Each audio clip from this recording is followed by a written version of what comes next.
ಮೊನ್ನೆ ಒಬ್ರು ಕೇಳಿದ್ರು ರ್ಯಾಪಿಡೋ ಬೈಕ್ ಅವರು ನಾವೆಲ್ಲ ಓಟ್ ಹಾಕಿದ್ದೀವಿ ಅಂತ. ಹಂಗಾರೆ ನಾವು ಯಾರು ಓಟ್ ಹಾಕಿಲ್ವಾ? ನಾವು 500 ರೂಪಾಯಿ ಬಾಡಿಗೆ ಹೋಗಿರ್ತೀವಿ, ಇನ್ನು 9,000 ರೂಪಾಯಿ ಕಟ್ಟಬೇಕು ಅಂದರೆ ನಾವು ಒಂದು ತಿಂಗಳೆಲ್ಲ ದುಡಿಬೇಕು. ಸರ್, ಇವತ್ತಿನ ಹೋರಾಟದ ಪ್ರತಿಭಟನಾ ಉದ್ದೇಶ ಏನು ಅಂತ ಅಂದರೆ, ಕೇಂದ್ರ ಸರ್ಕಾರ ತಂದಿರುವಂಥ ಜಾರಿ ಇದು ಪ್ರತಿಯೊಬ್ಬ ಆಟೋ ಚಾಲಕರೇ ಅಂತ ಅಲ್ಲ, ಲಾರಿ ಚಾಲಕರೇ ಆಗಲಿ, ಕ್ಯಾಬೇ ಆಗಲಿ, ಎಲ್ರಿಗೂ ಸೇರಿದ್ದು.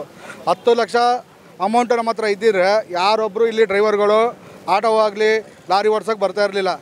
10 ವರ್ಷ ಜೈಲು, 10 ಲಕ್ಷ ಫೈನು. ಇವರು ಈ ಥರ ಮಾಡಿದ್ರೆ ನಾವು ಬಡ ಚಾಲಕರುಗಳು ಇದೊಂದು, ಮತ್ತು ಇನ್ನೊಂದು ಓಲೋ, ಊಬರು, ರ್ಯಾಪಿಡೋ, ಟ್ಯಾಕ್ಸಿಗಳು, ಇದರಿಂದ ಚಾಲಕರಿಗೆ ಭಾರಿ ಅನ್ಯಾಯಗಳಾಗ್ತಾಯಿದೆ. ಏನಪ್ಪ ಅಂತ ಅಂದರೆ, ನಾವು ದಿನ ದುಡಿಮೆ ಮಾಡೋರು ಚಾಲಕರು ಇನ್ಸೂರೆನ್ಸ್ ಕಟ್ಕೊಂಡು ಗಾಡಿ ಡಾಕ್ಯುಮೆಂಟ್ಸ್ ಎಲ್ಲ ಪಕ್ಕ ಇರುತ್ತೆ, ಯೆಲ್ಲೋ ಬೋರ್ಡು. ಅವರು ವೈಟ್ ಬೋರ್ಡು ಕೊಟ್ಟ ಮೇಲೆ ನಮಗೂ ವೈಟ್ ಬೋರ್ಡ್ ಮಾಡ್ಕೊಟ್ಬಿಡ್ಲಿ ಸರ್. ನಾವು ಕೇಳೋದಿಷ್ಟೇ, ನಮಗೂ ಚಾಲಕರಿಗೆ ವೈಟ್ ಬೋರ್ಡ್ ಮಾಡ್ಕೊಟ್ಬಿಡ್ಲಿ, ನಾವು ಸೀಟ್ ಹೊಡ್ಕೊಂಡೇ ಇದ್ಬಿಡ್ತೀವಿ. ಆಟೋಗಳ ಕಷ್ಟ ಸರ್ಕಾರದವರೇ ಅರ್ಥ ಮಾಡ್ಕೋಬೇಕು. ಯಾಕೆಂದರೆ ಮೊನ್ನೆ ಒಬ್ರು ಕೇಳಿದ್ರು ರ್ಯಾಪಿಡೋ ಬೈಕ್ ಅವರು ನಾವೆಲ್ಲ ಓಟ್ ಹಾಕಿದ್ದೀವಿ ಅಂತ. ಹಂಗಾರೆ ನಾವು ಯಾರು ಓಟ್ ಹಾಕಿಲ್ವಾ?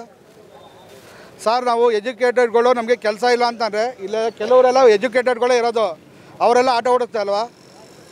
ಎಲ್ಲರೂ ಜಾಬ್ ಬೇಕೇ ಬೇಕು. ನಾವು ಶ್ರಮಜೀವಿಗಳು ಸರ್. ಇಲ್ಲಿ ನಾವು 3 ಲಕ್ಷ ಬಂಡವಾಳ ಹಾಕಿ ಗಾಡಿ ಓಡಿಸ್ತಾ ಇರೋದು ನಾವು, 30,000 ರೂಪಾಯಿ ಬಂಡವಾಳ ಹಾಕಿ ಅವರು ರ್ಯಾಪಿಡೋ ಬೈಕ್ ಓಡಿಸ್ತಾ ಇರೋದು ಅವರು white ಬೋರ್ಡಲ್ಲಿ.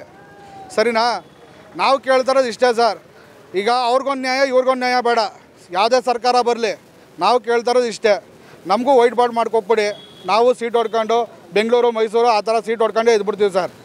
Rapido bike, Ola, Uber ಬಗ್ಗೆ ನಮ್ಮ ಸಾರಿಗೆ ಸಚಿವರಾದಂಥ ರಾಮಲಿಂಗಾರೆಡ್ಡಿ ಸಾಹೇಬ್ರ ಹತ್ರ ಮತ್ತು ನಮ್ಮ ಸಾರಿಗೆ ಕಮಿಷನರ್ ಆದಂಥ ಯೋಗೇಶ್ ಸಾಹೇಬ್ರ ಹತ್ರ ಹೋಗಿ ಮೊನ್ನೆ ಮಾತಾಡಿದ್ದೀವಿ. ಈಗ ಯಾವಾಗ ಅಕ್ಟೋಬರು 11ನೇ ತಾರೀಕಲ್ಲಿ ಅವಾಗ ಹೋಗಿ ಮಾತಾಡಿದಾಗ ಅವರು ಇದಕ್ಕೊಂದು ಪರಿಹಾರ ಕೊಡ್ತೀವಿ ಅಂತಲೂ ಹೇಳಿದ್ದಾರೆ.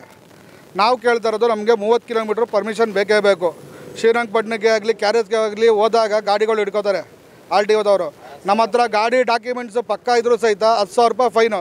ನಾವು 500 ರೂಪಾಯಿ ಬಾಡಿಗೆ ಹೋಗಿರ್ತೀವಿ, ಇನ್ನು 9,000 ರೂಪಾಯಿ ಕಟ್ಟಬೇಕು ಅಂದರೆ ನಾವು ಒಂದು ತಿಂಗಳೆಲ್ಲ ದುಡಿಬೇಕು.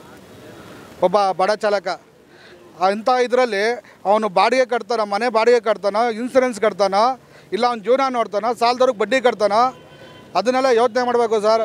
ಯಾವುದೇ ಸರ್ಕಾರ ಬರೋದು ಅಷ್ಟೇ ನಾವು ಕೇಳ್ಕೊಳ್ಳೋದು, ಮಾನ್ಯ ಸಿದ್ದರಾಮಯ್ಯ ಸಾಹೇಬ್ರಿಗೆ ಕೇಳ್ಕೊಳ್ಳೋದು ಇಷ್ಟೇ, ನಾವು ರಾಮಲಿಂಗಾರ್ ಸಾಹೇಬ್ರಿಗೆ, ನಾವು ನಿಮ್ಮನ್ನು ನಂಬಿದ್ದೀವಿ ಸರ್.